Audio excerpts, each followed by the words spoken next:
ಜೈ ಶ್ರೀಕೃಷ್ಣ. ಗುರೋ ರಾಘವೇಂದ್ರ ಮಂತ್ರಾಲಯ ಪ್ರಭುಗಳ ಒಂದು ರಸಪ್ರಶ್ನೆ ರಥೋತ್ಸವ ಕಾರ್ಯಕ್ರಮಕ್ಕೆ ತಮಗೆ ಸ್ವಾಗತ.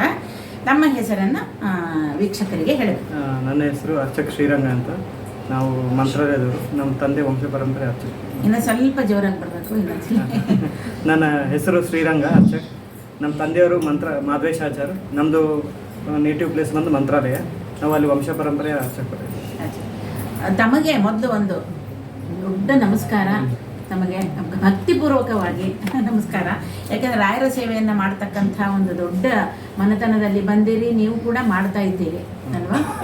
ನಮ್ಮ ಬ್ರದರ್ ಮಾಡ್ತಾ ಇದ್ದಾರೆ. ಹೋಗ್ತಾ ಇರ್ತೀರಿ, ಬರ್ತಾ ಇರ್ತೀರಿ. ಅವಾಗ ಹೋದಾಗ ನೀವು ಸ್ವಲ್ಪ ಸೇವೆಯನ್ನು ಮಾಡಲಿಕ್ಕೆ ಸಾಧ್ಯವಾಗ್ತದಲ್ವಾ? ತಮಗೆ ನಾನು ಮಂತ್ರಾಲಯ ಪ್ರಭುಗಳೇ ಬಂದಿದೆ ನಿಮಗೆ.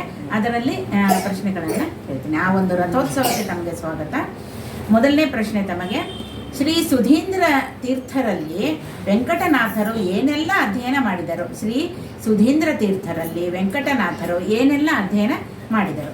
ಸುಧೀಂದ್ರ ತೀರ್ಥರಲ್ಲಿ ವೆಂಕಟನಾಥರು ಅಂದರೆ ರಾಯರು ದ್ವೈತ, ವೇದಾಂತ, ಶಾಸ್ತ್ರ ಇತ್ಯಾದಿಗಳು ಅಧ್ಯಯನ ಮಾಡಿದರು. ಇನ್ನು ಸ್ವಲ್ಪ ನಿಮ್ಮದು ಧ್ವನಿ ಜೋರಾಗಿ ಬರಲಿ, ಇನ್ನೊಂದ್ಸಲ ಹೇಳ್ಬಿಡಿ. ದ್ವೈತ, ವೇದಾಂತ, ಶಾಸ್ತ್ರಗಳು ಇತ್ಯಾದಿಗಳು, ವ್ಯಾಕರಣ, ಶಾಸ್ತ್ರ ಎಲ್ಲವನ್ನು ಕೂಡ ಅಧ್ಯಯನ ಮಾಡಿದರು. ಸರಿಯಾದ ಉತ್ತರ. ಎರಡನೇ ಪ್ರಶ್ನೆಗೆ ಹೋಗೋಣ. ಪಂಢರಾಪುರದಿಂದ ರಾಯರು ಯಾವ ಕ್ಷೇತ್ರಕ್ಕೆ ಬಂದರು? ಪಂಢರಾಪುರಕ್ಕೆ ಬಂದಿರ್ತಾರೆ ಮೊದಲು, ಅಲ್ಲಿಂದ ಯಾವ ಕ್ಷೇತ್ರಕ್ಕೆ ಬಂದರು? ಕೊಲ್ಲಾಪುರಕ್ಕೆ ಬಂದರು. ಸರಿಯಾದ ಉತ್ತರ. ಅಂದರೆ ರಾಯರು ಓಡಾಡಿದ್ದು, ರಾಯರ ಒಂದು ಎಲ್ಲೆಲ್ಲಿ ಅವರು ಯಾತ್ರೆಯನ್ನು ಮಾಡಿದರು ಅದೊಂದು ನಾವು ಸ್ಮರಣೆ ಮಾಡ್ಕೊಳ್ಳೋದು ಕೂಡ ಪುಣ್ಯಕರವಾದಂಥ ಒಂದು, ಅದನ್ನೇ ಒಂದು ತೀರ್ಥ ಅಂತ ಹೇಳ್ಬೋದಲ್ವಾ? ಸರಿ ಅನ್ಸುತ್ತಾ? ಜಯ ಕೊಲ್ಲಾಪುರ ನಿಲಯೇ ಭಜದಿಷ್ಟೇ ತರ ವಿಲಯೇ ತವ ಪಾದೌ ಹೃದಿ ಕಲಯೇ ರತ್ನ ರಚಿತ ವಲಯೇ ಜಯ ಜಯ ಸಾಗರ ಜಾತೆ ಕುರು ಕರುಣಾಮಯಿ ಭೀತೆ ಜಗದಂಬಾಭಿದಯಾತೆ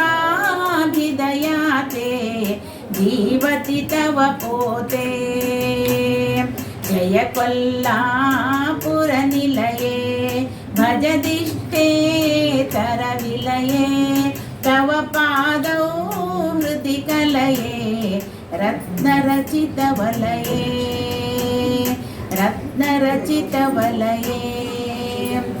ರಾಯರು ಎಲ್ಲೆಲ್ಲಿ ಹೋಗ್ತಾರೆ ಅಂತ ತಿಳ್ಕೊಂಡು ಏನಪ್ಪ ಅಂದ್ರೆ ಅದರಿಂದ ಪುಣ್ಯವನ್ನು ಕಳಿಸೋಣ ಅಂತ. ಇನ್ನು ಮುಂದಿನ ಪ್ರಶ್ನೆ ತಮಗೆ, ವರ ಮಂತ್ರಾಲಯದಲ್ಲಿ ಸದ್ಗತಿಯು ಎಂತಹ ಸಾಧನೆ ಇಲ್ಲದೆಯೇ ಸುಲಭವಾಗಿ ದೊರೆಯುತ್ತದೆ? ವರ ಮಂತ್ರಾಲಯದಲ್ಲಿ ಸದ್ಗತಿಯು ಎಂತಹ ಸಾಧನೆ ಇಲ್ಲದೆ ಸುಲಭವಾಗಿ ಸಿಗುತ್ತದೆ? ಗುರುತರ ತಪಸ್ಸುಗಳು ಸಮಾಧಿಗಳಿಲ್ಲದೆ ಅಂದರೆ ಕಠೋರವಾದಂತಹ ತಪಸ್ಸು ಮತ್ತು ತಪಸ್ಸಾಗಲಿ ಇದಾಗಲಿ ಮತ್ತು ಆಚಾರ ವಿಚಾರಗಳಾಗಲಿ ಅತ್ಯಂತ ಕಠಿಣವಾಗಿದ್ದು ಯಾವುದೇ ಇದ್ರೂ ರಾಯರು ಕೇಳಲ್ಲ. ಸಿಂಪಲ್ಲಾಗಿ ಅಲ್ಲಿ ಅವರಲ್ಲಿ ಭಕ್ತಿ ಮಾಡಿಬಿಟ್ರೆ ಬಹಳ ಬೇಗ ಒಲಿತಾರೆ ರಾಯರು ಅಂತ ಹೇಳಿ ಅದಕ್ಕೆ ಕಲಿಯುಗ ಕಾಮಧೇನು ಅಂತ ಹೇಳ್ತಾರೆ. ಕಲಿಯುಗ ಹೌದೌದು ಹೇಳ್ತಾರೆ. ಸರಿಯಾದ ಉತ್ತರ. ಅಂದರೆ ಗುರುತರ ತಪಸ್ಸು ಸಮಾಧಿಗಳಿಲ್ಲದೆ ದೊರೆಯುವುದು ಸದ್ಗತಿ. ಇಲ್ಲಿ ಬಹು ಕಠಿಣವಾದ ತಪಸ್ಸು ಮತ್ತು ಪ್ರಾಣಾಯಾಮ ಅದು ಇದು ಏನಂದ್ರೆ ಸಿಕ್ಕಾಪಟ್ಟಿ ಇದರಲ್ಲಿ ಇದೆ ನೋಡ್ರಿ. ಯೋಗದಲ್ಲಿ ಕಠಿಣ ಯೋಗ, ಹಠಯೋಗ ಅದು ಯಾವುದೂ ಇಲ್ಲದಂಗೆ ನೀವು ಏನಂದ್ರೆ ಹೆಚ್ಚಿನ ಒಂದು ಪರಿಶ್ರಮ ಇಲ್ಲದಂಗೆ ರಾಯರನ್ನು ಬಹು ಬೇಗ ಒಲಿಸ್ಕೋಬಹುದು. ಒಲಿದ ಮೇಲೆ ಅವರು ಹೇಳ್ತಾರೆ ಆಮೇಲೆ ಪರಮಾತ್ಮನನ್ನು ತಿಳ್ಕೋಬೇಕು ನಾವು, ಅಂದರೆ ಈ ಭವಸಾಗರದಿಂದ ನಾವು ದಾಟಲಿಕ್ಕೆ ಸಾಧ್ಯ ಆಗ್ತದೆ ಅಂತ ಹೇಳಿ ರಾಯರು ನಮಗೆಲ್ಲ ತಿಳಿಸ್ಕೊಡ್ತಾರೆ.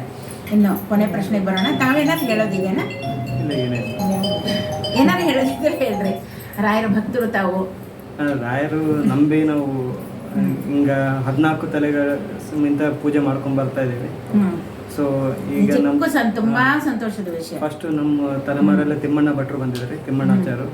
ಅವ್ರ ವಂಶಸ್ಥರಿ ನಾವು 14ನೇ ತಲೆ ಮಾಡ್ತಾ ಇದ್ದೀವಿ. ನಮ್ಮ 4 ಜನ ಅರ್ಚಕರ ಮನೆ ಇದೆ. ಸೊ ನಾವು ರಾಯರ ಸೇವೆ, ರಾಯರ ರಥೋತ್ಸವ, ರಾಯರ ಆರಾಧನೆ. ರಾಯರ ಆರಾಧನೆ ಬಂತು ಅಂದ್ರೆ ತಾವು ಬಿಸಿ ಆಗ್ಬಿಡ್ತೀರಿ. ರಾಯರ ಆರಾಧನೆ ನಮ್ಮ ಮನೇಲಿ ಆಗುತ್ತೆ. ನಮ್ಮ ಮನೇಲಿ ಆಗುತ್ತೆ. ನಮ್ಮ ಮನೆಯಿಂದ ಹಸ್ತೋದಕ ಮಠಕ್ಕೆ ಹೋಗಿ ಬೃಂದಾವನ ಹಸ್ತೋದಕ ಮಾಡ್ಕೊಂಡು ಮನೆ ಬಂದು 200-250 ಜನ ಬ್ರಾಹ್ಮಣ ಊಟ ಆಗುತ್ತೆ. ಚಪ್ಪಾಳೆ. ಖಂಡಿತ.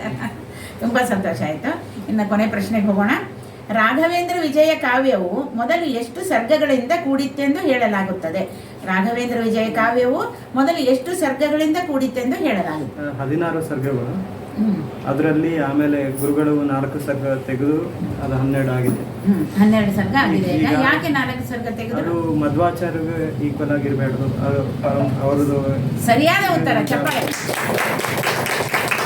ಗುರುಗಳಲ್ಲಿ ಎಷ್ಟು ಭಕ್ತಿ ಅವರಿಗೆ, ಆ ಲೆವೆಲ್ಗೆ ನಾವು ಬರೋದು ಬೇಡ ಅಂತ ಹೇಳಿ ಬಹಳ ಕರುಣಾಶಾಲಿಗಳು. ಬಹಳ ಒಂದು ಏನಂದ್ರೆ ರಾಯರನ್ನ ಯಾವ ರೀತಿ ನಾವು ಕಲಿಯುಗದಲ್ಲಿ ಕೊಂಡಾಡಿದ್ರೂ ಕಮ್ಮಿ ಅಂತಾನೆ ಹೇಳ್ಬೋದು. ಅಷ್ಟು ಅನುಗ್ರಹವನ್ನು ಮಾಡ್ತಕ್ಕಂಥ ರಾಯರ ಒಂದು ಸೇವೆ ಮಾಡ್ತಾ ಇದ್ದೀರಿ. ತಮಗೆ ಕೂಡ ನಾನು ಮತ್ತೊಂದು ಬಾರಿ ಧನ್ಯವಾದಗಳನ್ನು ಹೇಳಲಿಕ್ಕೆ ಇಷ್ಟಪಡ್ತೀನಿ. ಹಾಗೆ ತಾವು ಬಂದು ಈ ಒಂದು ಕಾರ್ಯಕ್ರಮದಲ್ಲಿ ಭಾಗವಹಿಸಿದ್ದಕ್ಕೆ ತಮಗೆ ಅನಂತ ಧನ್ಯವಾದ. ಚೆನ್ನಾಗಿತ್ತು. Thank you.